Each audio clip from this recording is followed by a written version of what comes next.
Good morning, my dear students. How are you all? Hope you are all good and fine.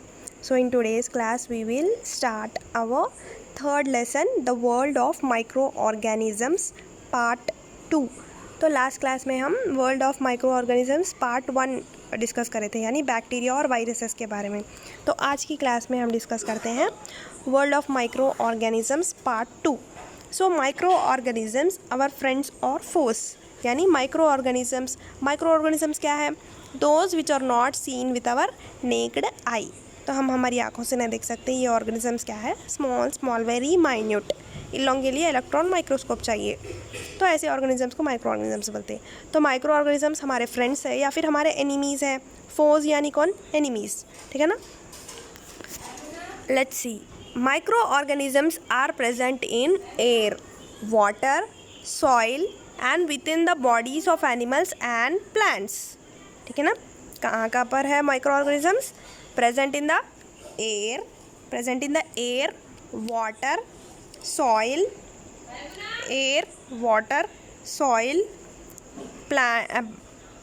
bodies of animals and plants. Some microorganisms are very useful and help us in many ways, while some of them are harmful. ठीक है ना. Micro organisms very helpful है थोड़े organisms, और थोड़े क्या है? Harmful है. So in this section we will study about how micro organisms help us and how they harm us. कैसा हेल्प करते हैं और कैसा नुकसान पहुंचाते हैं हम आज की क्लास में देखेंगे. So useful micro organisms. Some micro organisms are very useful to our everyday life. ठीक है ना. सम माइक्रो ऑर्गेनिजम्स क्या है? वेरी यूज़फुल है हमारी एवरीडे लाइफ के लिए. For example in making of curd and in preparation of idli, dosa, bread and cake. किस किस चीज़ों में हेल्प हो रहा है ये? For example in making of curd और preparation of idli, dosa, bread, cake, इन सब में कौन हेल्प हो रहा है? माइक्रो ऑर्गेनिजम्स की मदद से इन सारी चीज़ों को प्रिपेयर करते हैं. So some micro organisms are also useful in preparation of medicines required to cure different diseases. और माइक्रो ऑर्गेनिजम्स किस में भी काम आ रहे हैं? मेडिसिन्स प्रिपरेशन में. और some of them are farmer friendly as the increase soil fertility. ठीक है ना. सॉइल की फर्टिलिटी इंक्रीज करने के लिए जो चीज़ें फार्मर्स यूज़ कर रहे हैं उसमें भी माइक्रो ऑर्गेनिजम्स यूज़ हो रहे. So let us do some activities to grow microbes and produce products use by us. Take some lukewarm milk in 2 small bowls. Lukewarm milk यानी क्या? ज़्यादा ठंडा भी नहीं, ज़्यादा गर्म भी नहीं, यानी हम बोलते हैं कुनकुना. थोड़ा सा कुनकुना मिल्क हमको 2 छोटे छोटे स्मॉल बॉल्स में लेना है. Add a few drops of buttermilk or little curd in one of the balls. एक बॉल में क्या ऐड करना है? बटर मिल्क या फिर थोड़ा सा कर्ड यानी दही एक बॉल में ऐड करना है. और एक सेकेंड बॉल में डू नॉट ऐड एनीथिंग, कुछ भी ऐड मत करो. Keep the 2 balls in a warm place and observe the milk in bowls after 5 to 6 hours. ठीक है ना. एक में दही ऐड करके छोड़ देना, जिसमें दूध है उसमें दही ऐड करके छोड़ देना, और एक को वैसे ही दूध रख के छोड़ देना. Curd or buttermilk contains bacterium named lactobacillus which converts the milk into curd. तो उसको पूरी रात तुम छोड़ के हट जाओ, सुबह उठने तक क्या बन जाता? वो पूरी दही ज़्यादा हो जाती. तो क्या हो जाता? यहाँ पर कौन सी बैक्टीरिया आ जाता? लैक्टोबैसिलस. क्या कर रहा है इन्हें? Converts the milk into the curd. ठीक है ना. लैक्टोबैसिलस क्या कर रहा? Converts milk into curd. Next activity 2. Take 100 grams of maida in a bowl. Add 1 or 2 spoons of yeast powder. Add some hot water and knead it to make dough. क्या करना है? 100 grams of मैदा लेना है एक छोटे से bowl में, मैदे का आटा. देन 1 या 2 स्पून इसमें क्या ऐड करना है? Yeast powder. फिर add some hot water and knead it to make dough. ठीक है ना. यीस्ट यूज़ करें ना इसमें. अब डफ यानी उसका आटे का अच्छे से गूंद लेना है आटे को. कीप द डफ इन ए वार्म प्लेस. ठीक है ना. छोड़ दो उसको. ऑब्जर्व द डफ आफ्टर 3 to 4 hours. एक 3 से 4 hours के बाद वो डफ को आप लोग ऑब्जर्व करें. क्या हो जाता है वो dough? You might have observe your mother preparing fermented foods like idli and dosa. What could be the reason for preparing idli and dosa dough a day before cooking it. ठीक है ना. तो डोसा जिस दिन डाल रहे हम उससे एक दिन पहले ही हम डोसे का आटा पीस के रख लेते. इडली होंदो, इडली का आटा भी हम क्या करते हैं, एक दिन पहले ही भिगा के रख देते हैं। तो इससे क्या होता है, फर्मेंटेशन प्रोसेस। ये देखो, in bakery when yeast is added to the dough for preparing bread the dough rises. तो आप लोग डायग्राम में देखो, फर्स्ट ए में जो है पहली कप, उसमें क्या है, ईस्ट पाउडर ऐड नहीं करे, तो इसलिए वो ज़्यादा फूल गया नहीं। और जो सेकंड कप में फर्मेंटेड यानी ईस्ट ऐड करने से फर्मेंटेशन प्रोसेस होके वो डफ क्या हो गया, आटा ज़्यादा ऊपर आ गया। This is due to production of carbon dioxide gas during the process of fermentation. तो फर्मेंटेशन प्रोसेस में कौन सा गैस रिलीज हो रहा, carbon dioxide. Bubbles of the gas makes the dough spongy in nature. ठीक है ना, वो गैस के बबल्स वो डफ को स्पॉन्जी बना देते हैं। Next activity 3, commercial use of micro organisms. Take 2 bowls half filled with water, add 5 to 10 spoons of sugar to each beaker, then add 2 to 3 spoons of yeast to any one of the 2 bowls. Close both the bowls with lids and keep them in a warm place. After 3 to 4 hours, remove the lids and smell the contents. ठीक है ना, क्या करना है, 2 bowls लेना है, half fill with water. ठीक है ना, 2 भी bowls half fill with water, and add 5 to 10 spoons of sugar to each beaker. हर बीकर को क्या करना है, 5 से 10 स्पून्स को शुगर ऐड करना है।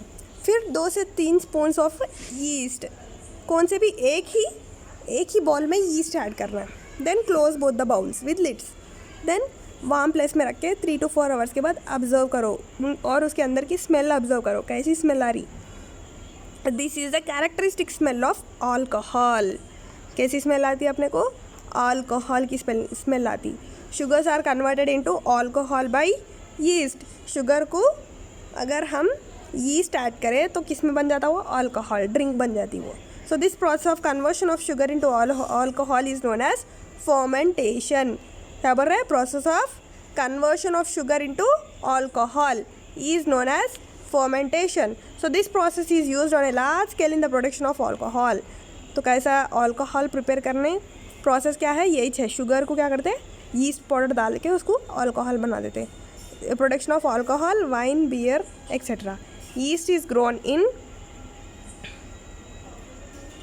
natural sugars present in grains like barley, wheat, rice and crushed fruit juices like grapes। इतने चीज़ों में यीस्ट यूज़ करते, यूज़ करके क्या बनाते, अल्कोहल, बियर्स और वाइन बनाते। So medicinal use of micro organisms. अब मेडिसिनल यूज़ में कैसा यूज़ हो रहा है micro organisms. Sometimes when we fall ill और get injured, doctors prescribe some medicine that kill the micro organisms which causes the diseases. ठीक है ना, अपन जब बीमार पड़े तो डॉक्टर्स क्या करते हैं, मेडिसिन लिखते हैं हमको, जो बीमारी के लिए माइक्रो ऑर्गेनिजम्स आए थे, हाँ रिस्पॉन्सिबल थे, वो माइक्रो ऑर्गेनिजम्स मर जाने के लिए हमको मेडिसिन लिखते हैं। Such medicine are called as antibiotics. क्या बोल रहे हैं ऐसे मेडिसिन को, antibiotics. So these antibiotics are produced by growing specific microorganisms such as fungi.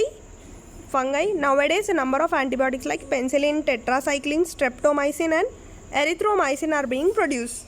ठीक है ना, एंटीबायोटिक्स किससे प्रिपेयर करते हैं, फंगई से।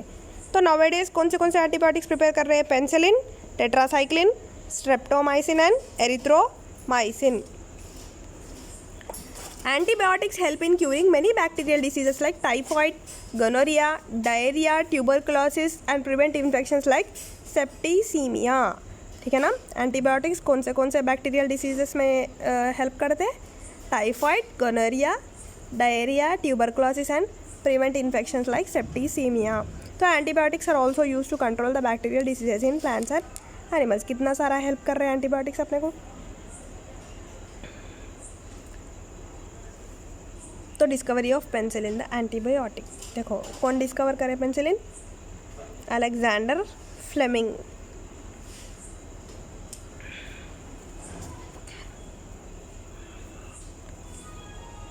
So Dr. Alexander Fleming was an army doctor during First World War. He observed that many injured soldiers died because of bacterial infections of wounds. है ना, first world war में जब soldiers जब मर रहे थे तो कैसा मर रहे थे, कहते हैं bacterial infections. So he was working on antibiotics in his lab में क्या कर रहे थे ना, एंटीबायोटिक्स पे काम कर रहे थे. So accidentally one day he observe that some fungi were preventing the growth of bacteria in the petri dish in which he was growing bacterial colonies. तो जिसमें बैक्टीरियल कॉलोनीज को ग्रो कर रहे थे, वहाँ पर फंगाई क्या कर रहे थे, उनको ग्रो होने नहीं दे रहे थे.